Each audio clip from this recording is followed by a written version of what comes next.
Assalamualaikum warahmatullahi wabarakatuh. Perkenalkan, saya Cicilia Rici Rafistri, NPM 191305303 dari semester 3C. Di sini saya akan membahas tentang makhluk hidup dan proses kehidupan. Yang pertama, ciri khusus makhluk hidup. Seperti yang kita ketahui, bahwa setiap makhluk hidup memiliki ciri-ciri yang membedakan antara makhluk hidup satu dengan makhluk hidup yang lain. Ciri makhluk hidup dibagi menjadi dua bagian, yaitu ciri umum dan ciri khusus. Adapun ciri umum makhluk hidup adalah bernafas, bergerak, berkembang biak, bertumbuh, berkembang, memerlukan air, memerlukan makanan, mengeluarkan zat sisa, peka terhadap rangsang. Ciri khususnya pada beberapa hewan yaitu yang pertama ada bunglon. Bunglon memiliki kemampuan merubah warna kulitnya sesuai dengan tempat yang disinggahinya. Hal ini dilakukannya guna melindungi dirinya dari musuh. Kemampuan merubah warna kulitnya ini disebut mimikri. Yang kedua ada kelelawar. Kelelawar mempunyai pendengaran dan penciuman yang sangat tajam. Kelelawar mampu mengeluarkan suara yang sangat tinggi hingga tak mampu didengar manusia. Suara tinggi ini berguna untuk mendeteksi keberadaan mangsanya. Yang ketiga ada cicak. Pada kaki cicak terdapat zat perekat yang membuat cicak dapat menempel. Cicak memiliki bentuk lidah yang panjang. Hal ini berguna untuk menangkap mangsanya. Tidak hanya itu, cicak juga memiliki ciri khusus dapat memutus ekornya.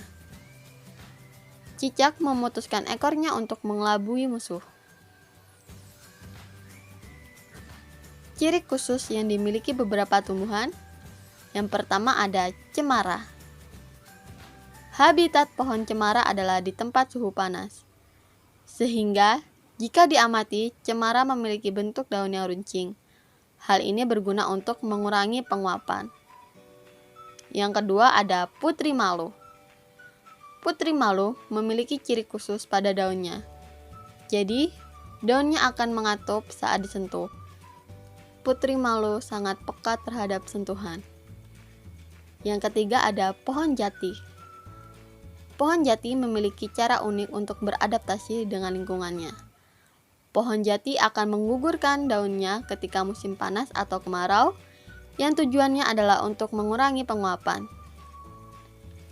Yang selanjutnya ada cara perkembangbiakan makhluk hidup. Perkembangbiakan pada hewan, secara garis besar, ada dua cara perkembangbiakan hewan, yakni secara generatif dan vegetatif. Cara perkembangbiakan hewan secara generatif adalah perkembangbiakan dengan cara kawin.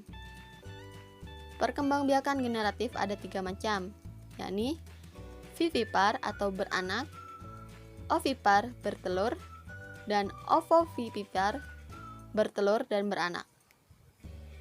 Kemudian, perkembangbiakan vegetatif adalah kebalikan dari perkembangbiakan generatif. Perkembangbiakan secara vegetatif dilakukan tanpa melalui proses perkawinan dan pembuahan. Perkembangbiakan vegetatif ini meliputi 3 macam, yakni bertunas, membelah diri, dan fragmentasi. Lalu ada perkembangbiakan pada tumbuhan. Perkembangbiakan pada tumbuhan dibagi menjadi 2, yaitu vegetatif dan generatif. Perkembangbiakan vegetatif adalah perkembangbiakan secara tidak kawin. Perkembangbiakan vegetatif ini ada yang alami seperti spora, tunas, umbi, rizoma atau rimpang, stolon atau geragi, dan yang buatan seperti stek, cangkok, dan okulasi. Perkembangbiakan generatif adalah perkembangbiakan tumbuhan secara kawin. Salah satu jenis tumbuhan yang berkembang biak dengan cara ini adalah tumbuhan berbiji. Alat perkembangbiakannya adalah bunga. Biji ini dihasilkan setelah terjadi penyerbukan pada bunga.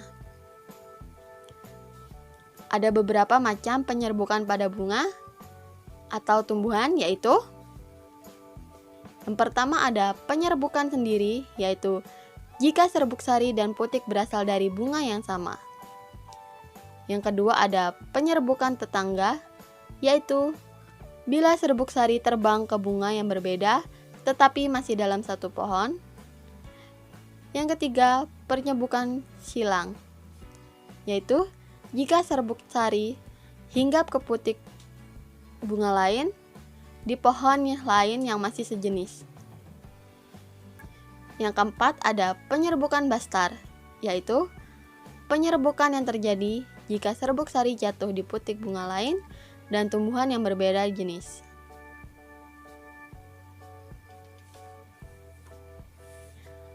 Perkembangbiakan pada manusia. Agar dapat berkembang biak dan melestarikan keturunan, manusia melakukan perkembangbiakan secara generatif melalui perkawinan. Untuk melakukan perkembangbiakan harus diawali tahap pertumbuhan menuju dewasa. Manusia dapat memulai proses perkembangbiakan ketika sudah dewasa. Lalu yang terakhir, ada pengaruh kegiatan manusia terhadap keseimbangan lingkungan. Keseimbangan lingkungan dapat terwujud apabila terjadi keselarasan dan keseimbangan antara komponen biotik dan abiotik. Apabila terjadi gangguan pada komponen itu, keseimbangan tersebut atau lingkungan akan terganggu. Baik, sekian dari saya. Mungkin itu saja yang dapat dijelaskan. Terima kasih. Wassalamualaikum warahmatullahi wabarakatuh.